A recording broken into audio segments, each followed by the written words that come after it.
I am a true lover of Cartier wristwatches.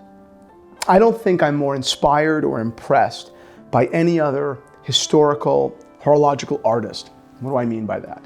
Rolex is not a historical horological artist. Rolex historically does not practice artistry. Rolex, as I've said before, has demonstrated in their entire approach to design and marketing that they understand the human condition completely. They understand how to balance elegance with sport. They understand who we are as people, right? That's never what Cartier set out to do. Cartier's idea, Cartier's entire thesis was, we are brilliant artists, right? And whether you get it or not, it's beautiful and it's good and it means something. Cartier is something that most watch brands have never been, right? In that forward-thinking, sort of ingenious, artistically driven watchmakers. And today's video is about, it's not a negative one. It's not about how they've completely lost sight of it and I'm done buying Cartier and I hate Cartier and old was better and it always is and all that. Today's video is kind of a really quick look into the beauty from which they come, the successes they've had in the last 10 years, and my real hope for the future of this brand. I know that most folks in the watch world, right, most people, particularly men, aren't excited by these watches. I know that that very simplistic design, while speaks to some, like myself and many more stylish men than I, John F. Kennedy being one, Jacqueline Kennedy being another. I don't know why my brain went to the office of the president, but it did. Right? It's just this timeless elegance. But I understand why not everyone wants one of those. I get it, right? But there is no excuse to not, if you're into watches, understand and be totally fluent and in awe of the beauty and brilliance that is this brand. Cartier reacts in their own language to the world around them. 1911, Cartier released their first wristwatch, what is said to be the first wristwatch of all time, the Santos. It was a gift to Albert Santos Dumont, who was a famous Brazilian pilot. Not the point. The point is that Cartier, before wristwatches were even a thing, before we had any market research about what men wanted out of a wristwatch, what appealed to men, Cartier designed a watch that was, of course, elegant, but was industrial. The original Santos now is a stroke of genius, a stroke of, or rather evidence that Cartier understood the dichotomy of man a little bit. We give credit to Gerald Genta, right, in the 1970s for kind of juxtaposing elegance with industrial design in the Royal Oak. But really it was Cartier that understood that point, in 1911, right? It's amazing. Fast forward to 1917, Cartier's Tank Normal, right? Inspired by the Renault tanks that, crushed the ground beneath them as they plowed through the First World War. It's a brilliant design. I'm still wearing it today. It's not the most famous tank. That's the Louis. It came a little after, right? A more streamlined tank. But this is the more brilliant tank. Fast forward further into the 1960s, and this time we're not dealing with elegance and industrial design. We're dealing with surrealism. We're dealing with the swinging 60s. We're dealing with a kind of counterculture, a revolution of design, right? We're beginning with the late 60s kind of, they gave way naturally into the 1970s, right? These were times they were less buttoned up, and Cartier reacted in perfect timing. The crash is a stroke of genius, and that's probably an understatement.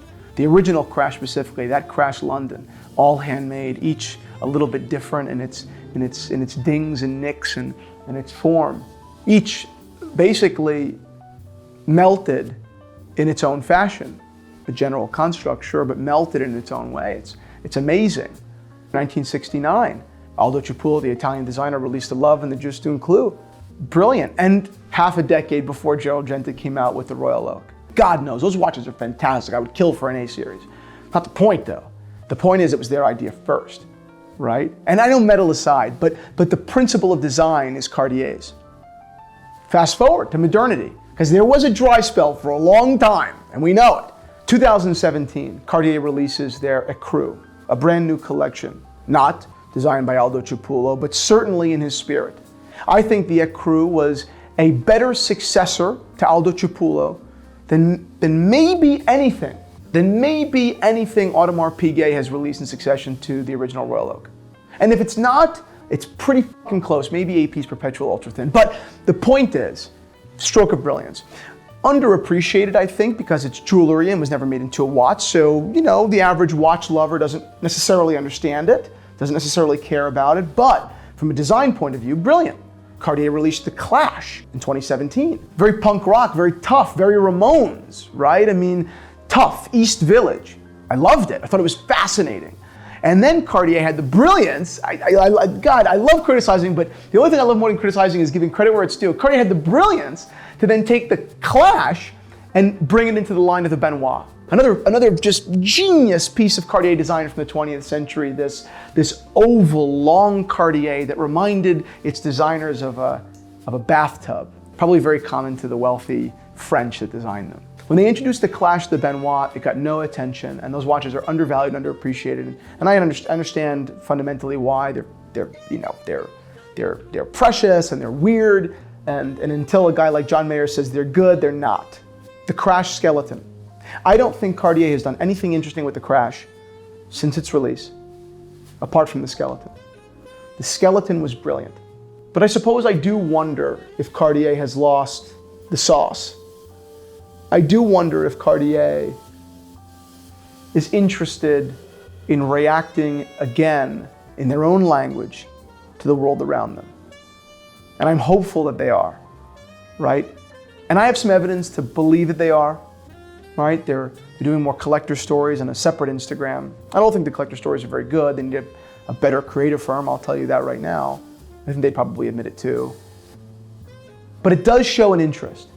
It shows a respect for the collector community. Yeah, Cartier's gonna make billions on stupid jewelry that we're gonna buy for our wives. I know that. And I've bought quite a few and given them out as gifts as well. And I understand that we're all suckers and that's silly. I guess I'm a little bit, maybe naive, but hopeful that there will be a brilliant creative mind at Cartier sometime soon that says, we don't just need to reinterpret classics, although there is a place for that, that's fine. But let's pick up the tradition. Let's do our ancestors proud, right? Let's continue to achieve greatness in the same way that we have for, well over 100 years already.